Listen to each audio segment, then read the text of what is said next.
ముఖ్యమంత్రి రేవంత్ రెడ్డి ఈ మధ్యకాలంలో చేసిన ఒకానొక వ్యాఖ్య ఒక టీవీ ఛానల్లో చంద్రబాబు నాయుడుకు సంబంధించింది.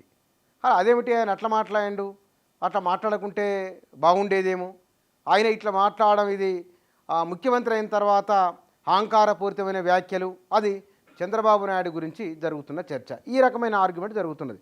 మరి నిజంగానే రేవంత్ రెడ్డి చంద్రబాబు నాయుడు మీకు గురువా అంటే, ఆ గురువు అనే విషయాన్ని ఆయన కాదు అని బలంగా చెప్పడం వెనుక కారణం ఏమిటి?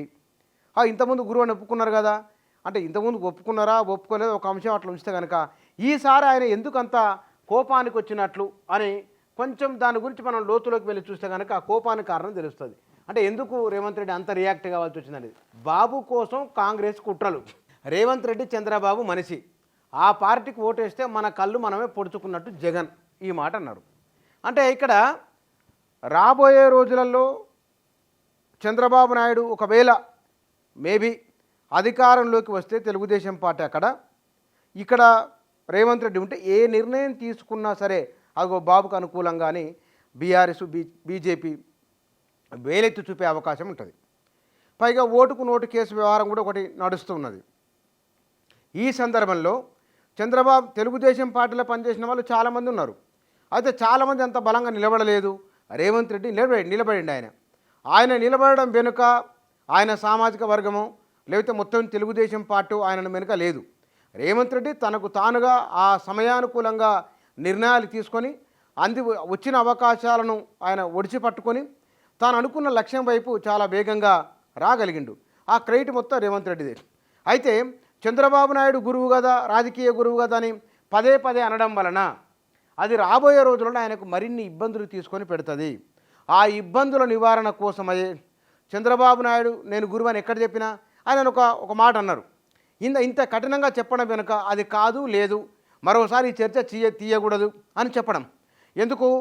ఒకవేళ కనుక ఇట్లా అనడానికి అవకాశం ఇస్తే రాబోయే రోజులలో ప్రభుత్వం తీసుకునే నిర్ణయాలు, రెండు రాష్ట్రాల మధ్య జల వివాదాలకు సంబంధించిన అంశాలున్నాయి, విద్యుత్తుకు సంబంధించిన అంశాలున్నాయి, ముంపు మండలాల ఒక అంశం ఉన్నది, కొన్ని గ్రామాలు ఇక్కడ తీసుకొస్తామని 5 గ్రామాలు మళ్ళీ తెలంగాణలో కలుపుతామని చెప్తున్నారు. ఇట్లాంటి విషయాలు చాలా ఉన్నాయి. పోతిరెడ్డిపాడ చాలా ప్రధానమైంది. ఈ చర్చ వచ్చినప్పుడు అక్కడ చంద్రబాబు నాయుడు ఆంధ్రప్రదేశ్లో ఉన్నారు, ఇక్కడ ఆయన శిష్యుడు ముఖ్యమంత్రి, ఇట్లాంటి చర్చకు అవకాశం లేకుండా కొంత కఠినమైనా సరే, కఠిన పదబంధం ఉపయోగించినా సరే భవిష్యత్తులో మరొకరు ఈ మాట అనకుండా, ఒకసారి ఈ మాట అన్నప్పుడే ఆయనకు అంత సీరియస్గా మాట్లాడినారు కాబట్టి ఈ ప్రశ్న అనుకుంటేనే మంచిది, ఈ చర్చ చేయకుంటేనే మంచిది అనే ఒక భావన కలిగేలా, ఒక అభిప్రాయం వచ్చేలా రేవంత్ రెడ్డి అంత కఠినంగా మాట్లాడిండు అని కాంగ్రెస్ పార్టీ వర్గాలు రేవంత్ రెడ్డికి అత్యంత సన్నిహితంగా ఉన్నవారు చెప్తున్న మాట. బహుశా రాజకీయ నాయకులు ఆయా సందర్భాన్ని బట్టి సమయాన్ని బట్టి మాట్లాడుతూ ఉంటారు. కొన్ని సందర్భాలలో కొన్ని పనిచేస్తాయి, కొన్ని ఒకప్పుడు బాగా ఉపయోగించిన అంశాలు తర్వాతి కాలంలో వ్యతిరేకంగా కూడా మారే సూచన ఉంటుంది. కాబట్టి దేనికైనా మంచిది మళ్ళీ అవకాశం రాకుండా, మళ్ళీ చర్చ రాకుండా చెప్పడం. రెండోది పలానా వ్యక్తి పలానా వారి నుంచి నేర్చుకున్నారంటే ఈయనకో వ్యక్తిత్వం ఉంటుంది, ఈయన తన శక్తి సామర్థ్యాలతో వచ్చినాడు కాబట్టి తనను తాను నిలబెట్టుకోవాలి, తన ఉనికిని బలంగా చాటుకోవాలి.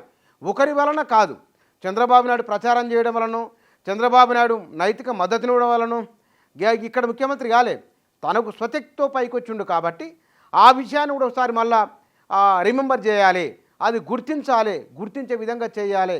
నాకు నేను కష్టపడి తెచ్చుకున్నాలే, తనకు తాను నిలబెట్టుకున్నది అనే విషయాన్ని చెప్పాలనే ఒక బలమైన భావనతోనే తప్ప వేరే ఉద్దేశం కాదు అని. అంటే ఇద్దరు కొంతమందితో కాంగ్రెస్ వాళ్ళతో మాట్లాడినప్పుడు రేవంత్ రెడ్డి దగ్గర ఉన్నవారు కాంగ్రెస్ పార్టీ సంబంధించిన నాయకులు వ్యక్తం చేస్తున్న అభిప్రాయం ఇది.